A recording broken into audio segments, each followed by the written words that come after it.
Hello बच्चों, welcome to chemistry world by Vinod Kushwaha. आप देख रहे हैं मेरा चैनल केमिस्ट्री वर्ल्ड और इसमें मैं आप लोगों को बीएससी और 11th-12th की केमिस्ट्री और फिजिक्स के बारे में जानकारी देता हूं।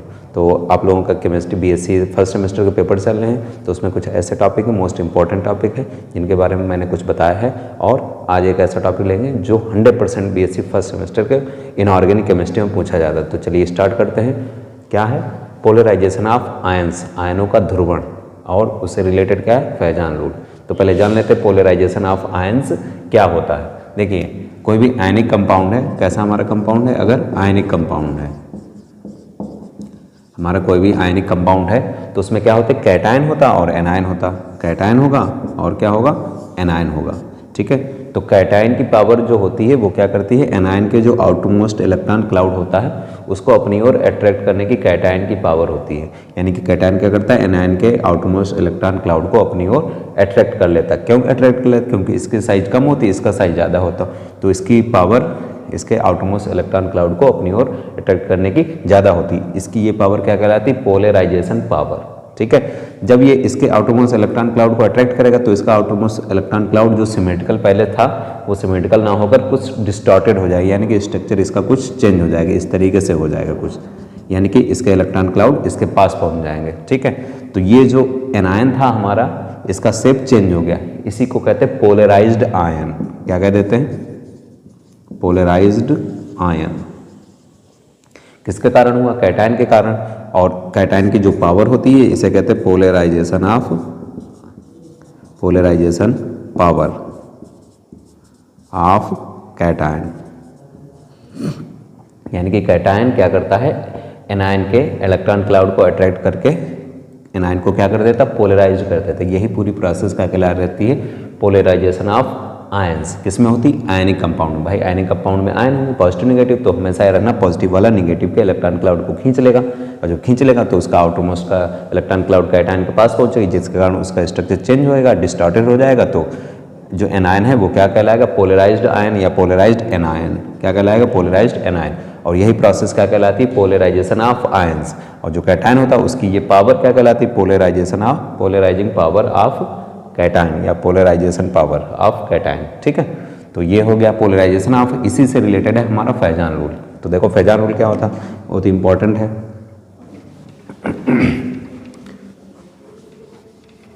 फैजान रूल में क्या होता है? फैजान ने क्या बताया था? 1924 में बताया था कि कोई भी आयनिक कंपाउंड है, अगर कैटायन और एनायन कुछ निश्चित कंडीशन शो करते हैं, कुछ ऐसी कंडीशन शो करते हैं, ठीक है, जिसके कारण उनमें जो इलेक्ट्रॉन क्लाउड है उनके बीच ओवरलैपिंग ज़्यादा हो जाती है, तो जो आयनिक कंपाउंड है वो कोवैलेंट कैरेक्टर शो करने लगता है। देखो क्या बताया था, जैसे क्या होता? कैटायन है, ये उसका इलेक्ट्रॉन क्लाउड है, एनायन है, उसका इलेक्ट्रॉन क्लाउड ये है।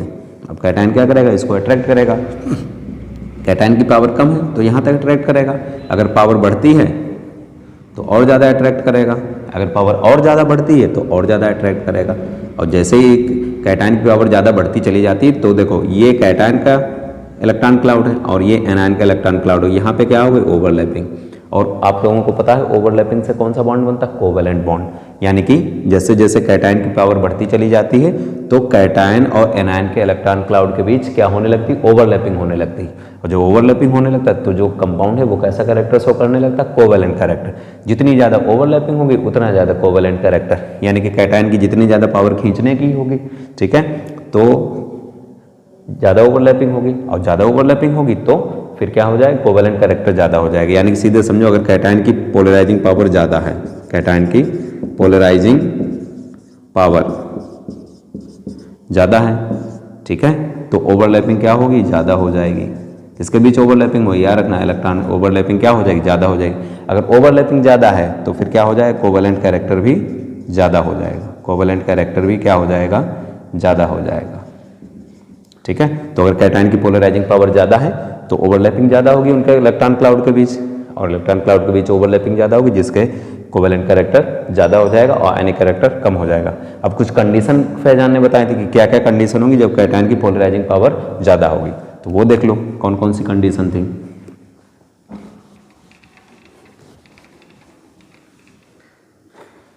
पहला कहा था चार्ज ऑन कैटायन, अगर कैटायन का चार्ज बढ़ रहा है यानी कि पॉजिटिव बढ़ रहा है तो वो क्या करेगा, नेगेटिव को ज़्यादा खींचेगा, यानी कि एनायन ज़्यादा खींचेगा तो कैटायन की पोलराइजिंग पावर बढ़ेगी और ओवरलैपिंग ज़्यादा होगी तो कोवेलेंट कैरेक्टर भी बढ़ेगा।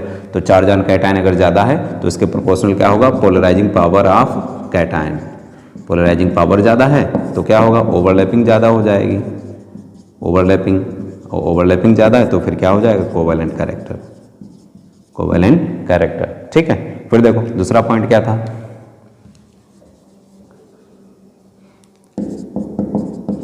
Size of cation. दूसरा पॉइंट क्या था, size of cation.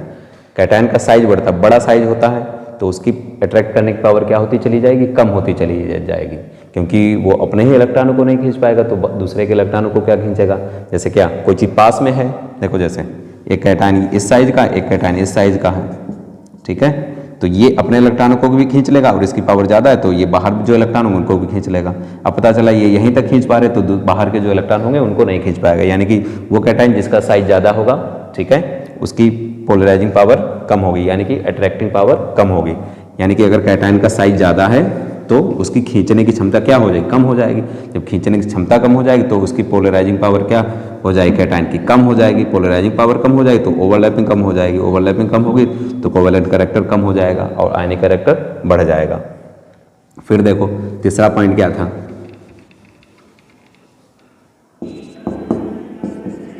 Charge of anion.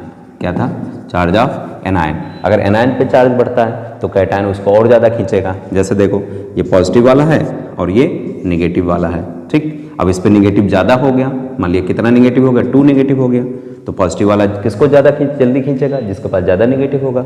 अगर तुम्हारे पास पॉजिटिव चार्ज है तुम निगेटिव को किसको खींचोगे, जिसके पास निगेटिव ज़्यादा है। यानी कि अगर एनायन पे चार्ज बढ़ रहा है तो पॉजिटिव वाला उसको ज़्यादा खींचेगा और ज़्यादा खींचेगा यानी कि पोलराइजिंग पावर बढ़ जाएगी और पोलराइजिंग पावर बढ़ जाएगी तो फिर क्या हो जाएगा, कोवेलेंट कैरेक्टर बढ़ जाएगा। चार्ज ऑफ एनायन अगर है, एनायन का चार्ज ज़्यादा है तो क्या होगा, पोलराइजिंग पावर बढ़ जाएगी, किसकी, polarising power of cation. Cation की पोलराइजिंग पावर बढ़ जाएगी तो फिर क्या हो जाएगा, ओवरलैपिंग भी बढ़ जाएगी। क्या हो जाएगा, ओवरलैपिंग भी बढ़ जाएगी और ओवरलैपिंग बढ़ेगी तो फिर क्या हो जाएगा, कोवेलेंट कैरेक्टर भी बढ़ जाएगा, कोवेलेंट कैरेक्टर। फिर देखो साइज ऑफ एनायन, चौथा पॉइंट क्या हो जाता, साइज ऑफ एनायन। अगर एनायन का साइज बढ़ता, बड़ा साइज का होता चला जाएगा एनायन तो वो कैटायन से जल्दी अट्रैक्ट हो जाएगा, ठीक है, कैटायन से जल्दी अट्रैक्ट हो जाए। जब कैटायन से जल्दी अट्रैक्ट होगा तो कैटायन की पोलराइजिंग पावर ज़्यादा हो जाएगी और ओवरलैपिंग ज़्यादा हो जाएगी तो कोवेलेंट कैरेक्टर भी ज़्यादा हो जाएगी, ठीक है। देखो जैसे तुम्हारे हाथ में है रुपए हैं, कम रुपए हैं तो उसको कस के पकड़ लोगे, ठीक है, और अगर ज़्यादा रुपए हो, हाथ खुल जाएगा तो उनसे रुपए क्या कर सकता है, कोई आसानी से छीन सकता है। जैसे तुम्हारे हाथ में क्या है, कंचे हैं, 10 कंचे तुम पकड़े हो ऐसे, अब 20 कंचे करे तो नहीं पकड़ पाओगे तो दूसरा आसानी खींच ले जाएगा। तो वही चीज़ इसमें साइज ऑफ एनायन क्या है, एनायन का साइज बढ़ेगा तो कैटायन क्या करेगा, इसको ज़्यादा आसानी से खींच सकता है, क्योंकि एनायन का साइज ज़्यादा होगा तो उसका न्यूक्लियस अपने आउटरमोस्ट इलेक्ट्रॉन क्लाउड को उतना अट्रैक्ट नहीं कर पाएगा तो पॉजिटिव वाला उसको अट्रैक्ट कर लेगा। पांचवा पॉइंट क्या था, मोस्ट इंपॉर्टेंट है,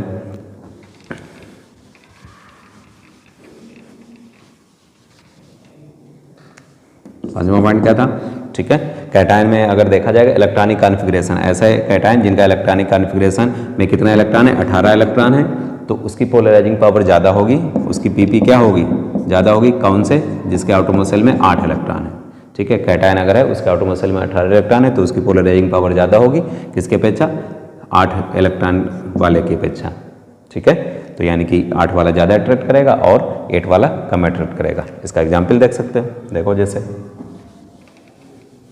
पूछ दिया जाता है नीट में भी वगैरह में, क्या पूछ दिया जाता कि आयनिक कौन है और कम आयनिक कौन है और ज़्यादा आयनिक कौन है। जैसे क्या ले लिया हमने, HF ले लिया, HCl ले लिया, HBr ले लिया और क्या ले लिया, HI ले लिया। अब देखो सब में H तो सेम है, यहाँ पे FClBr है, F पे कैसा चार्ज आएगा, निगेटिव, एक H है तो एक निगेटिव, एक H है तो एक निगेटिव, एक H है तो एक निगेटिव, एक H है तो एक निगेटिव, ठीक है। तो ये सब में क्या है, Cl नेगेटिव, Br नेगेटिव और I नेगेटिव, ठीक। अब देखो सब पे चार्ज सेम है, एनायन यहाँ पे है, कैटायन तो सब में सेम है तो कैटायन से कोई मतलब नहीं रहा, एनायन अलग अलग है। तो एनायन पे देखेंगे सबसे पहले क्या देखेंगे, चार्ज, चार्ज क्या है, सब पे सेम है। तो फिर क्या देखेंगे, साइज देखेंगे। अब हम लोगों को पता है FClBr I, किसी भी ग्रुप में ऊपर से नीचे आने पर साइज बढ़ता है, तो सबसे ज़्यादा साइज किसका है? आई वाले का। हमने क्या बताया था? अगर एनायन का साइज बढ़ता है तो कैटायन उसको ज़्यादा अट्रैक्ट करेगा। ये बड़े साइज का है, या उससे कम साइज का, ये और कम साइज का, ये और कम साइज का, तो कौन जल्दी खींचेगा? आई वाला। ठीक है, आई वाला जल्दी खींचेगा तो उसमें ओवरलैपिंग क्या होगी? ज़्यादा होगी।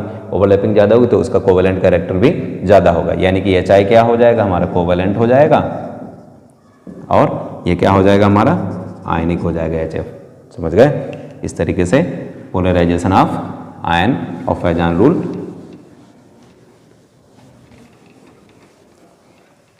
अगर इसमें कोई डाउट है तो बताइएगा, उसका मैं तुरंत वीडियो बना दूंगा। तब तक के लिए पढ़ाई करते रहें। बेस्ट ऑफ लक, और पेपरों के लिए भी बेस्ट ऑफ लक।